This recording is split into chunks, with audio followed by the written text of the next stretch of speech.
Hey guys, welcome back to my channel.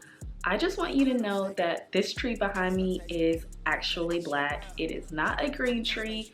I want everyone to know that because I didn't want a traditional tree this year, and I'm actually not sure if I want to finish decorating it more. I got a star and everything for it, but I actually kind of like this look. And to be honest, I'm kind of lazy. Like, I don't want to be putting up all the ornaments and then taking them down.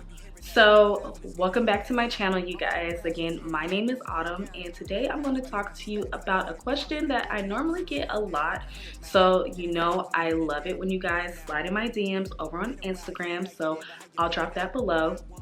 So one of the questions that I get most of the time is how I got started traveling, becoming a traveling lash tech. And if you didn't know, before I relocated to Texas, I used to come out here and work just to kind of test out the clientele to see what it would be like when I relocated.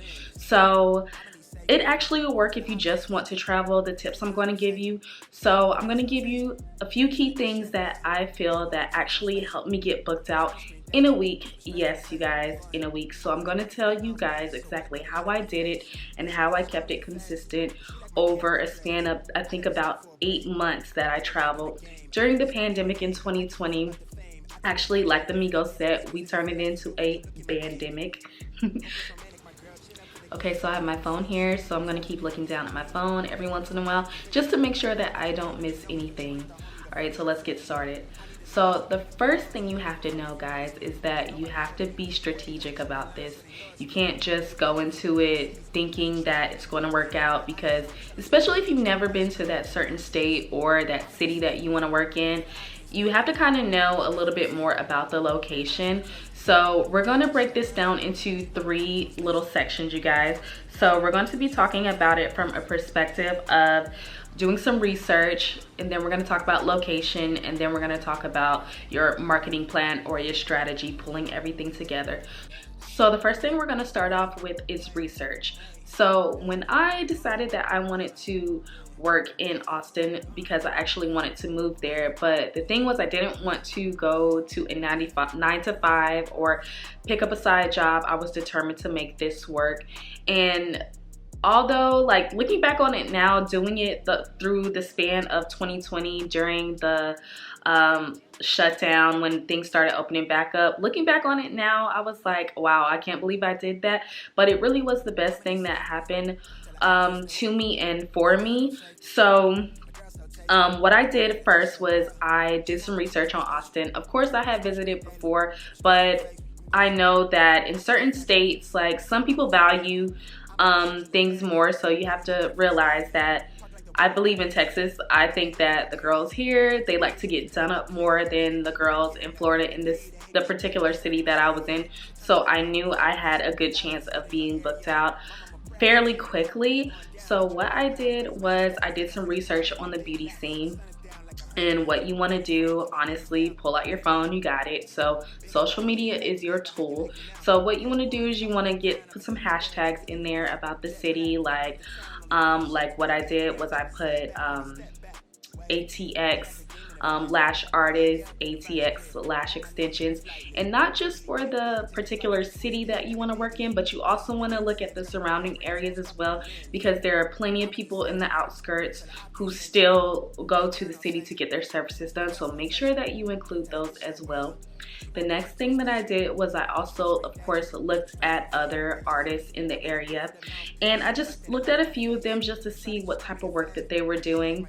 And honestly, you guys, that's a part of it. Don't be afraid to go look at other people's social media pages, kind of take a look and see what they're doing, the types of lashes that their clients are getting, etc. So that was something that was important. So what I did was I kind of looked to see the areas that these lash artists worked in, so that way I could see the type of clientele that would go to certain areas, and to see if I needed to work directly in Austin or if I needed to work on the outskirts, which I did that because me working a little bit on the outskirts was a location where people come all the time to get their beauty services. So really, you guys, taking that time to do your research in that way is going to help you so much more than just picking a city and just going all in on that one particular city.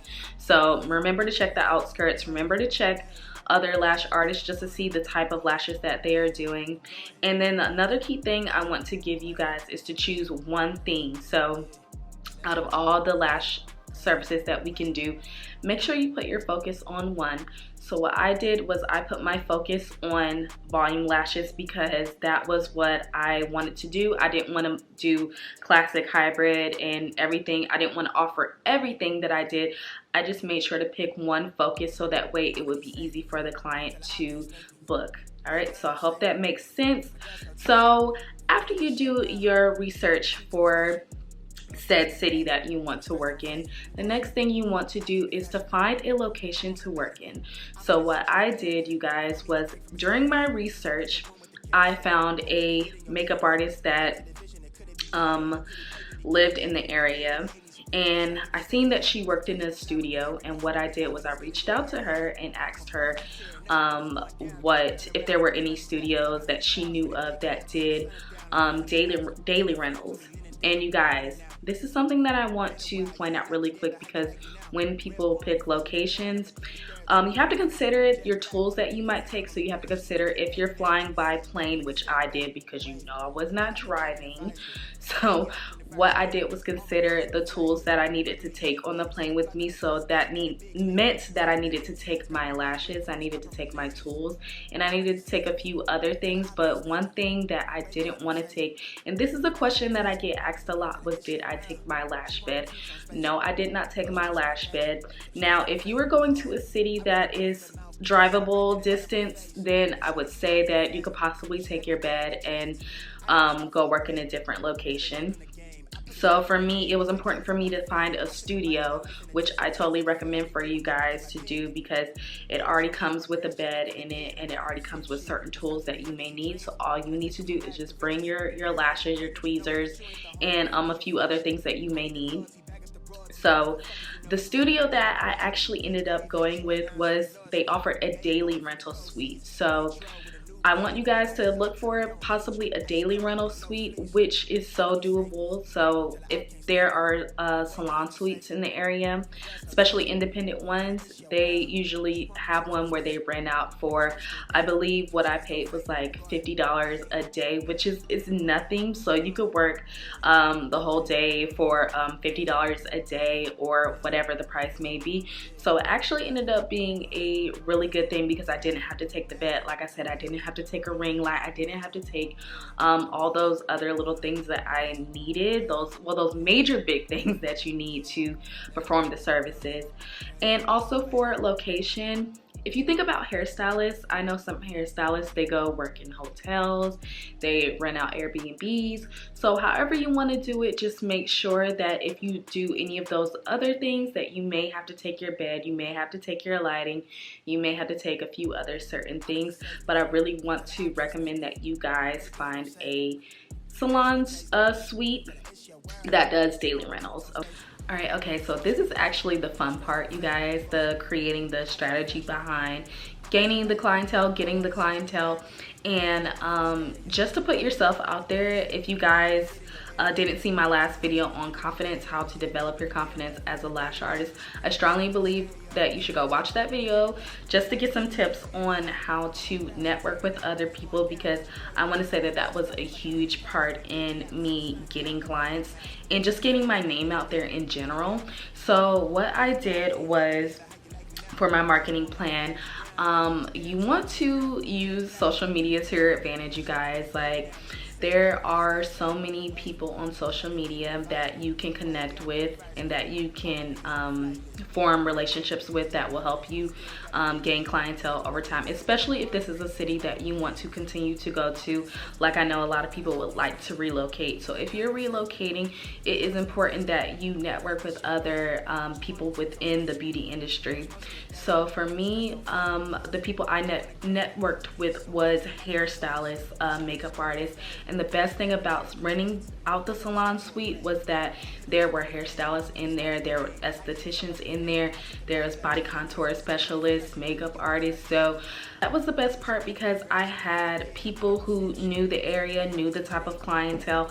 And what I did was I started engaging with these people through their social media, and not in a way to get things, but in a way to genuinely get to know them, to genuinely get to know what they do, what services they provide. So just in case if there's anything that you can help them with, you guys remember, I always say, if you're going to expect or ask something of someone, make sure that you're willing to have something to put up as well of value.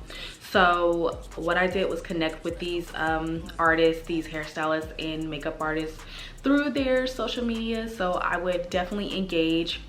And mind you guys, it took me a whole month to plan this out, but I really got booked up in a week when I did put the flyer out. So what I did first was I started doing the groundwork, like I said, networking with other people. So you had to engage with these people on social media. What I did was I changed in my bio, like I put a little pin drop for Austin. So I did the little fly, little plane emoji, and then I put Tallahassee, and then I put Austin on it, so that way people knew that I was working in both, even though I wasn't yet. But you want to start generating the buzz. So the next thing that you want to do is you want to start looking at local businesses in the area. So what I did was I looked at local businesses that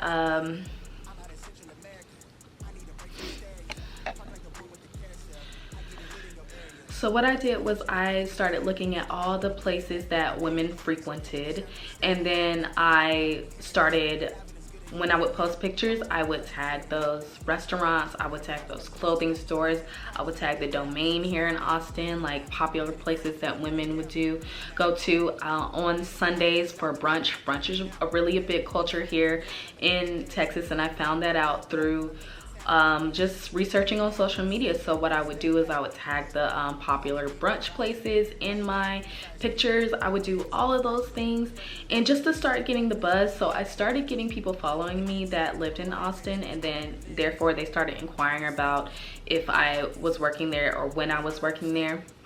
And so when it came time to make my flyer and set up, once everything was squared away, I had my plane ticket, I had everything set up on how I was gonna get there and everything. I started putting out the flyers. So you guys, I wanna say the one thing, and this is the one thing that really helped me get booked out in a week, was, and is still to this day, is knowing my ideal clientele. Now you guys, you need to niche down. If you are not niching down with who your ideal client is, this is going to be really difficult for you to pinpoint who your client is, who you're targeting, and who you want to service. So that is why I say you need to pick one thing that you're really good at, or one thing that you want to focus on, and then look at places that your ideal clientele frequents, and then tag those places. Start really amping that up. And what I did, you guys, I think I only did one paid ad, and that brought me a few clients in one day. But what really did it for me was I know who I'm talking to when I'm making my captions. I know who I'm talking to when I'm only posting the volume sets. I'm not posting any other sets that I'm doing, and tagging the location. So I'm tagging Austin in the location, I'm tagging the bars in the location that my ideal client frequents, those things. And I did that over a span of 4 to 5 days. But like I said, you guys, I had already been building up since then. I had been engaging on posts with people who lived in Austin. I had been engaging with hairstylists and people who could send me clients, which a lot of those people did. And still to this day, now that I'm here, we tend to share clients amongst each other, you guys. So you don't have to do it by yourself. You really just need a plan, and you need to stick to it, and you need to be strategic. And the last thing, you guys, is you have to believe that this is going to work. No one else is going to make this really happen for you. It's going to be up to you. So I hope this gives you a little quick key points to get started, you guys. And I go more in depth in this in my master class called Travel Goals, which comes with a 13-page workbook. So it comes with 13-page workbook and an hour and a half more in depth on how I did this, how this will work for if you're a hairstylist, braider, makeup artist, etc. This will really help you to go to other cities and states and work and get booked out, you guys. It really took me in no time. They literally started coming in as soon as I, like, you know, posted the flyer. But because I had already been doing that groundwork, I had already been tagging Austin in my location. Like I said, I already been engaging in and following other businesses, and they were following me back. So I generated quite a little bit of buzz, and I do believe that because I know who my ideal client is, it really helped me get booked up very quickly when I moved here as well. So if you guys want more information on that, definitely take the master class, and it is half off right now, so I'll leave the coupon code in there, you guys. So I just want to thank you guys for liking, sharing my content, and just engaging with me through social media. Instagram, like I said, slide in my DMs. I love when you guys do that. Actually, let's do a quick recap. So like I said, you want to do some research on your location. Then you want to find an actual location to work, preferably a studio suite. And then 3, you want to create a strategy with knowing around your ideal client and then executing that plan. All right, you guys, so I hope this video was helpful. If it was, definitely like, comment, and subscribe. And if the energy feels good here with me, you guys, definitely please let me know. All right, I hope you have a good one. Bye.